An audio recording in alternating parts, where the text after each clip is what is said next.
Good morning, people of the house. Sixth period. Do you want to see something cool I got in the mail today? I am so excited for this. Maybe I'm just talking to myself. Do you want to guess what it is?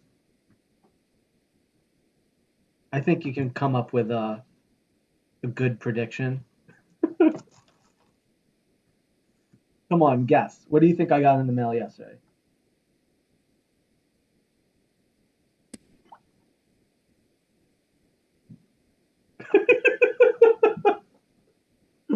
Close for Uzbek. It's tea, but not poo tea. Not poo tea yet. I gotta order some poo tea. I did get a new tea in the mail. You want to see it? I'm guessing that most of you have never seen anything like this before. It's like double bagged. I'll take it out of this bag. Look, look, look. Here's the unboxing. That's what's called a brick of tea. This thing is so hard. It's as hard as a brick. It's like legitimately you can build with this. And it's made you can like keep this thing for centuries. Like literally like some people do. They're like super valuable, but they have like century old tea. Um what tea is it? It's called Heicha. Heicha it's a post fermented black tea, and it's very very popular in Tibet and Hunan province in China. And it actually has something called golden mold on it. They ferment it, and it develops a mold in the tea, and it gives it this really interesting, like sweet and sour taste to it, and it's delicious. But I think this is really cheap. This was like $10, so I don't know how good it's gonna taste. And I would love to drink some of it now, but the thing is, this is so hard.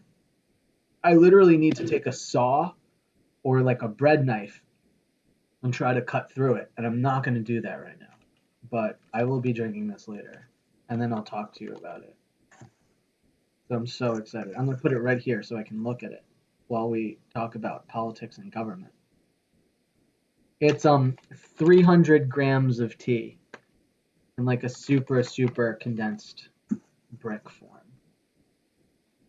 And there's like really no need to kind of put tea into a brick these days because transportation's a lot easier. But this was done because like centuries ago, like 1,000 years ago, 500 years ago, um, tea was transported from China. That's like the only place in the world that tea came from up until like the mid 1800s. All tea came from China, and then it was transported to everywhere, every known destination on the earth for the most part.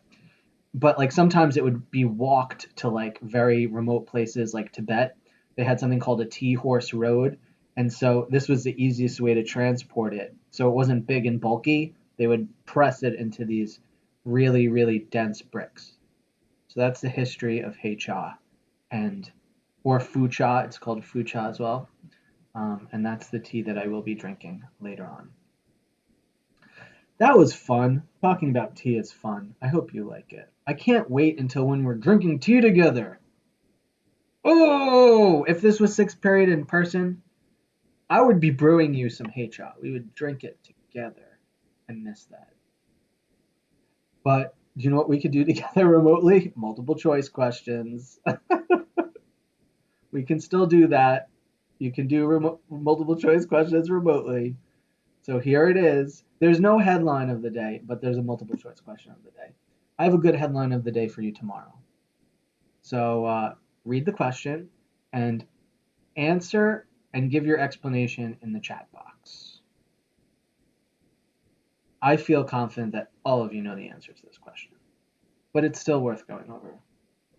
And again, this is a question from AP Classroom. So since I can't drink the brick tea, I'll drink something else.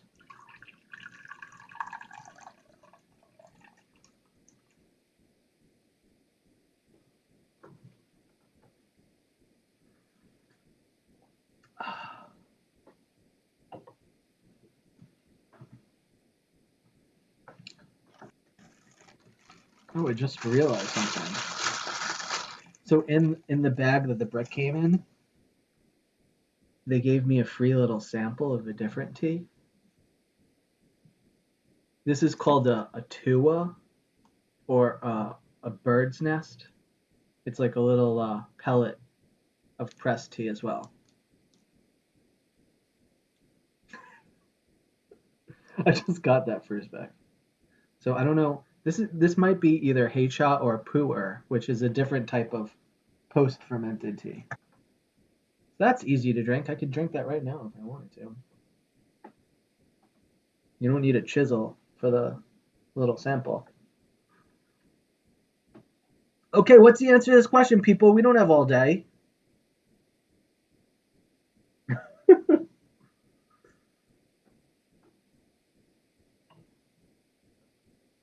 Should I start calling people out for their thoughts?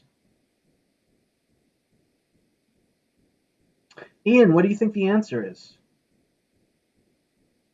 I think you know it. I don't know.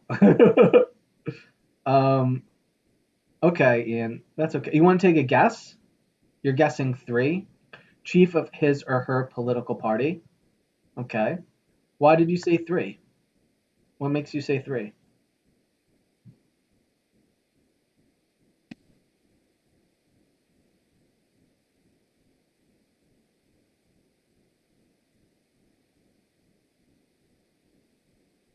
Ian, do you know what these terms mean? Enumerated or explicit? And if you don't know, that's okay. Okay, so let's go over that. Let's go over these things and then we'll give you another shot to see if you agree with three or perhaps something else. What does enumerated or explicit mean? So enumerated, it's a government, yes, it's a power granted by the government by specifically putting it into the Constitution word for word. That's the same thing as explicit, right?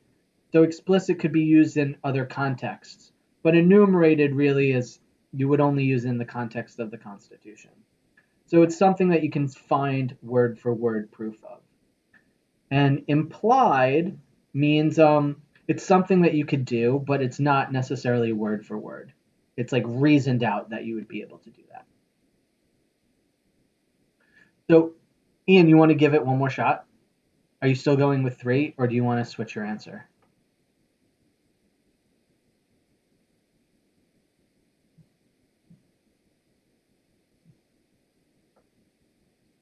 You're going to stick with three? Why are you sticking with three? I see some twos. Nominating a cabinet.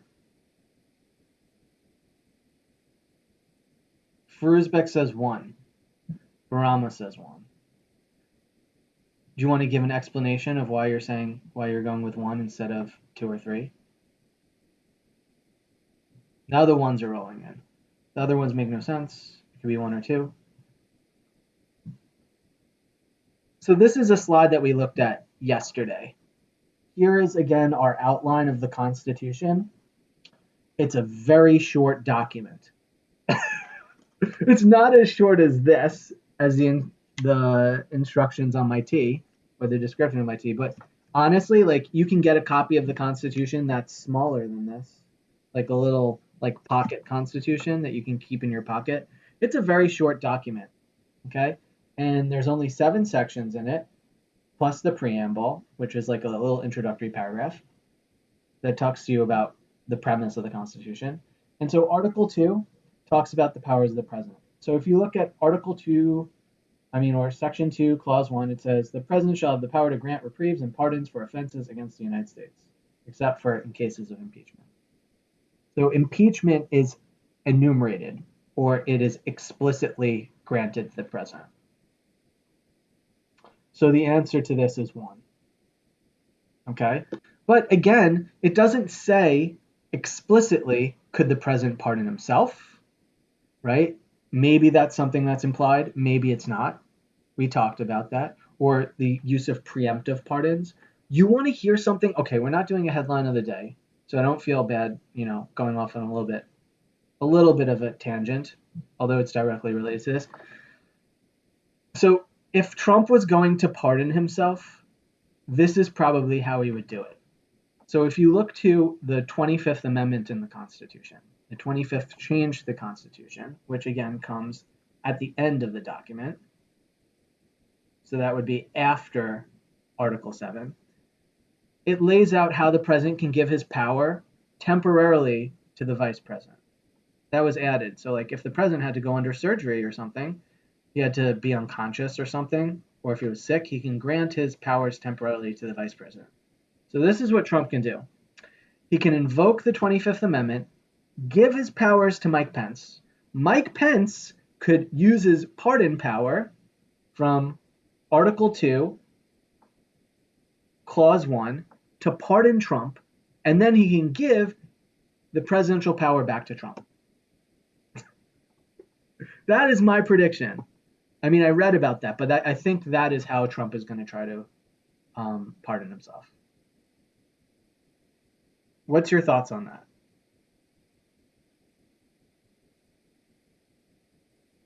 Like, is that crazy to think about? Does that make sense? Do you think that this is right? Do you think Trump will try to do this?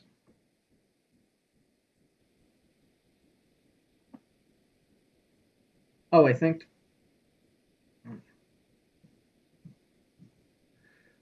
so. Again, just like big picture wise, politics and government is a game.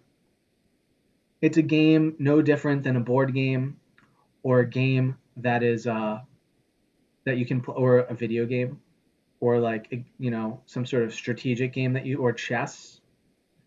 It's a game, and you learn the rules of the game, and then you try to use the rules, or you try to go circumvent the rules to win the game. And so most of the people that wrote the rules of the game, they were not probably intending these things. And now years later, they're playing the game using their rules and trying to win. And that's basically government and politics. That was an invisible mic drop. Okay. I think I had a little bit too much tea. And if you want to know precisely, um, I drink about 2 gaiwans of tea a day. So it's like I rebrew this multiple times. You could steep this about 8 times. You get about 8 cups like this. They're small. And then I'll have like 2 of those a day. So theoretically 2 cups of tea, but you rebrew it many, many times. So either 2 or 16, something like that. All right. A few more things I want to go over. So I thought we should review all of the presidential powers, both formal and informal. So we said formal is enumerated or explicit. It is word for word in the Constitution. So what could the president do based upon what's word for word in the Constitution? They could be the commander-in-chief of the army and decide how they want to use the armed forces. They can negotiate treaties. They can appoint ambassadors. This one we're going to talk about tomorrow, negotiate treaties. And we're going to talk about commander-in-chief tomorrow too. They can appoint ambassadors, judges, and justices to the courts. We've talked about that, and especially the appointment of Amy Coney Barrett and other. Trump also appoints judges to federal judgeships too, besides just the U.S. Supreme Court. The president makes a State of the Union address. The power to pardon, here it is, right over here on our chart. The power to fill vacancies and receive representatives in foreign nations. So that's what is explicit. And then there's lots of other stuff that is implied. So, like from our multiple choice question, establishing a cabinet. The Constitution says nothing about a cabinet. A president doesn't have to have a cabinet if they choose not to. Or if you choose to just make your friends and family or your family your cabinet, Trump has done that. Andrew Jackson has done that. You can do that as well because the Constitution says nothing about a cabinet. And then these informal or very much implied powers. Informal communication, one-on-one negotiations, lobbying congressional members.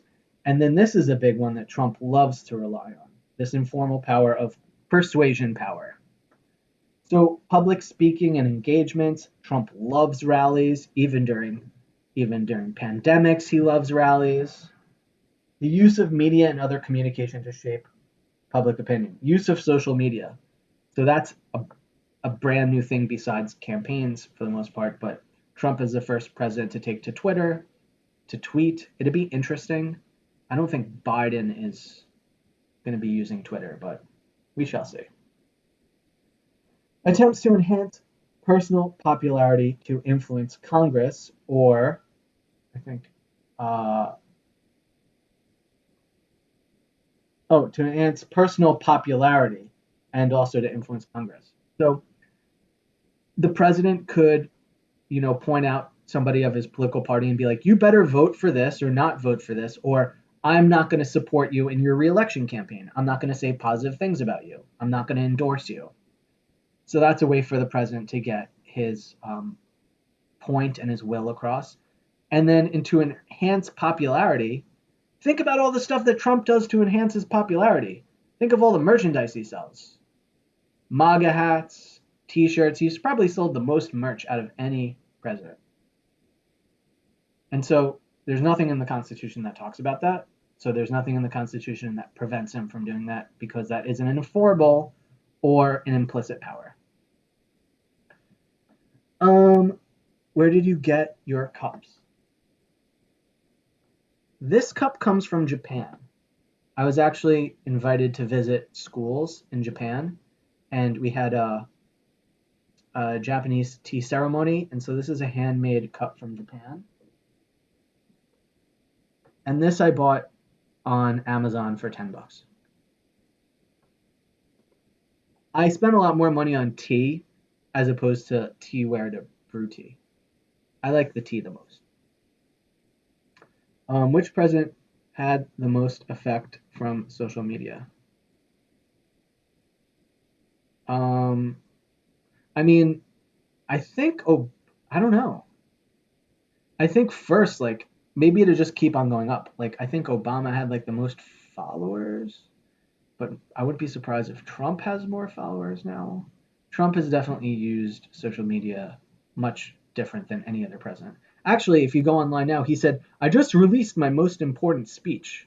I just got a notification on my phone on, I guess, Twitter, where the Trump gave like a 45-minute speech about how the election is still rigged and we shouldn't stop talking about it, and how he's going to run again in 4 years. So you can go onto Trump's social media and read that or listen to it.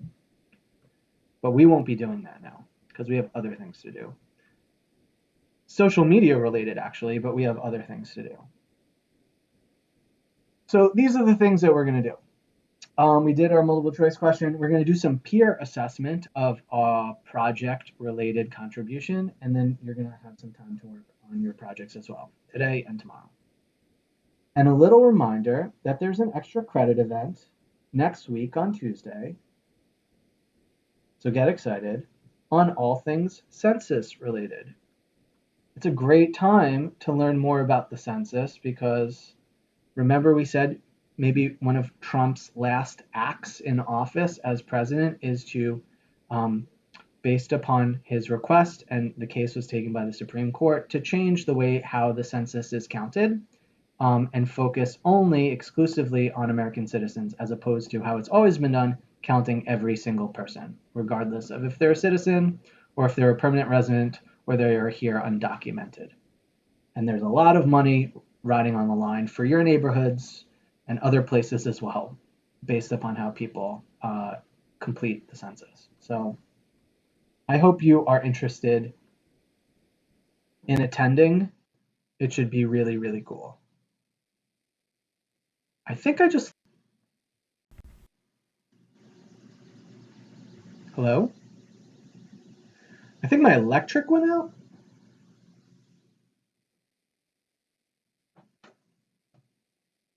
Remember they're doing that stuff today. Well, that's the end of class. I can go back on my phone. Oh. Yeah. All right. Whatever. Okay. All right. About that.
Well, that was fun. Hello, I'm back. Here I am. I just lost power. My electricity went out. And then I don't have Wi-Fi without electricity. They're doing work in my building. All should be good. I wonder what that looked like on your end. Was it just like, oh, he's gone? What do we do next? What's going on? I thought we were gonna we're gonna look at some student work. Okay, here we go. I'll try to be brief with this so you still get a good amount of time to work on your projects.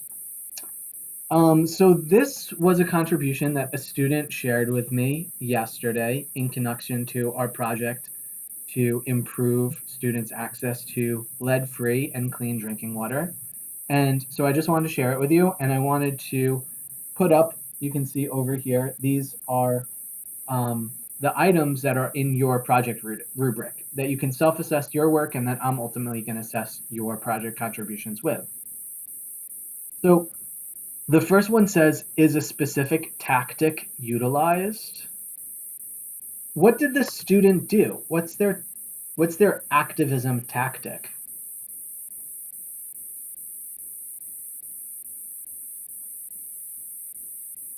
Trump does this every day, multiple times.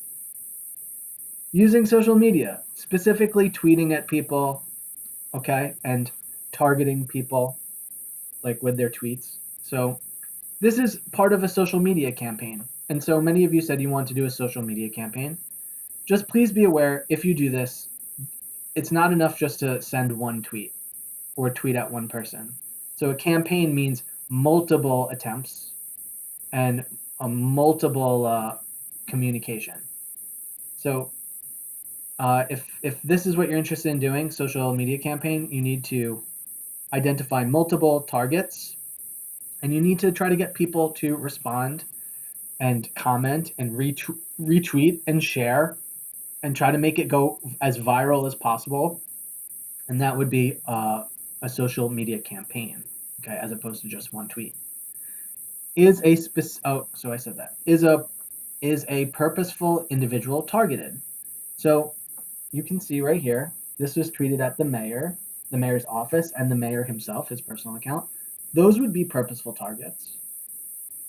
And since he's talking about the school, another thing I recommended was the city council member that is in charge of our district where our school is, which is over here in District 2, Carolina Rivera.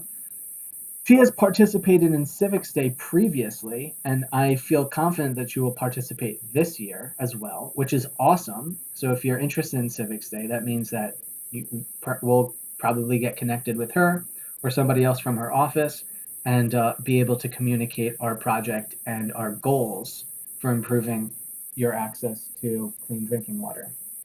And if you're talking about like your neighborhood results, you can look up your own city council member as well. So she's an easy person to target. Here's our social media information. Politicians are easy to locate in terms of like their email and their phone numbers and their social media. That's, they're all about that stuff. So that would be a good person to contact as well. If we were doing letters, could we do more than one person? Most definitely. Most definitely. Yes. You can send emails and letters to multiple people. You might have to change your messaging just a bit. And so, for example, if I go back to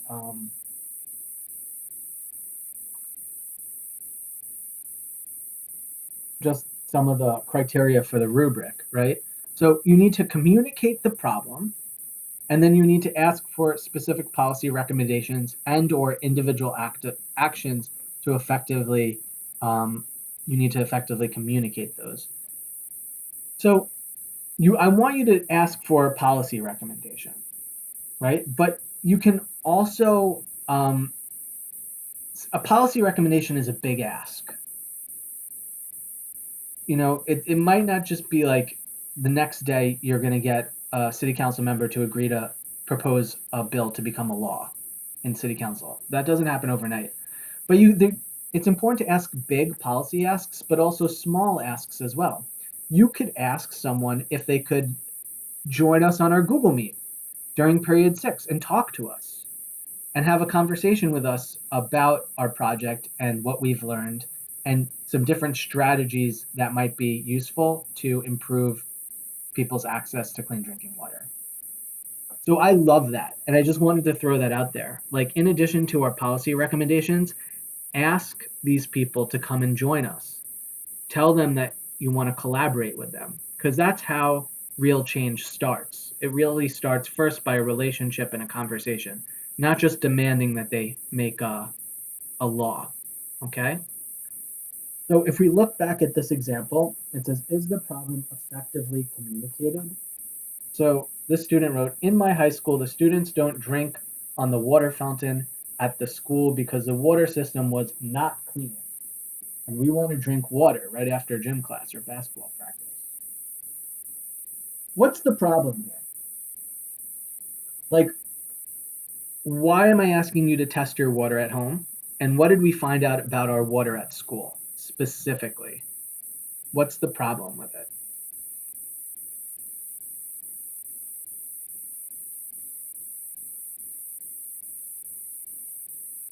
Lead.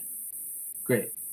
So you need to make sure that your communication is precise, right? So use the language from our project website.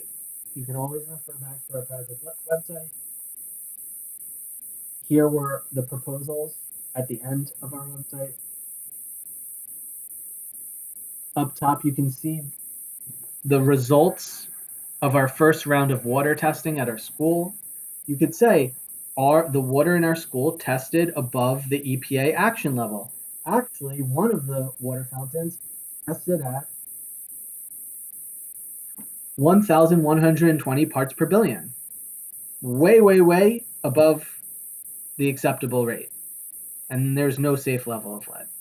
Things like that. So you want to make sure that you're using specific language. Even in Twitter, again, you can't tweet very long.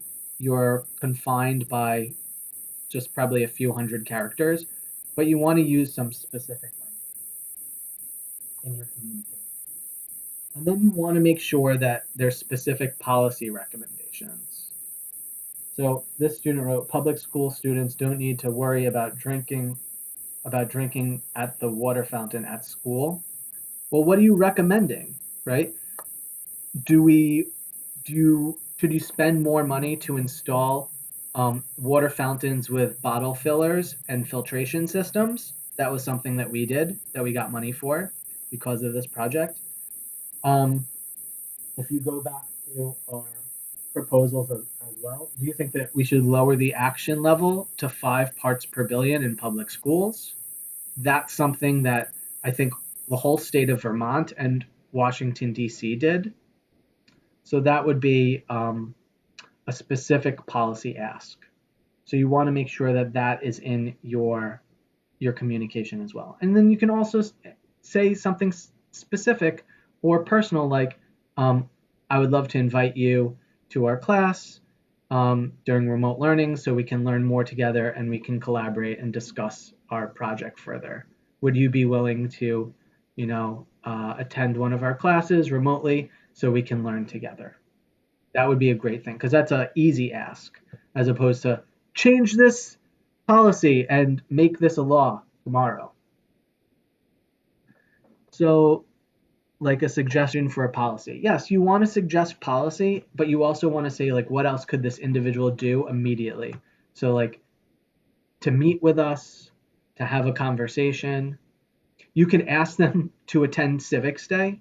You could be like, please, you should get involved in Civics Day so you can learn more about our project and other students' projects at Civics Day. That would be a great ask as well. Yeah, you can do that in a tweet, you can do that in an email, a phone call, regardless of the communication. You always want to, like, a big ask and a little ask to try to, accomplish the change that you're seeking. So these are great questions. Maybe ask them to tell us the steps and things we need to do to make our voices heard. Yeah, you can ask for their suggestions. What else should we do to achieve our goal? You can ask for advice. That's a great thing.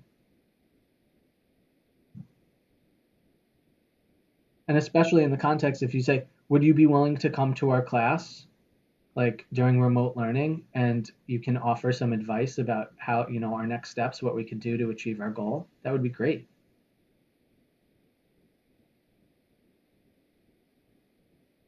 So now we're going to transition to project work time, and you're going to have the chance to put all these ideas into effect. You will have some more project work time tomorrow. And so many of you have reached out via email with great ideas. And I'm happy to meet with you one-on-one. If you want to meet like at a time besides sixth period, we could definitely do that as well. Because I care about this project. I know that you care about this project, and I want to make sure that we all are drinking safe, clean water. So let's do this.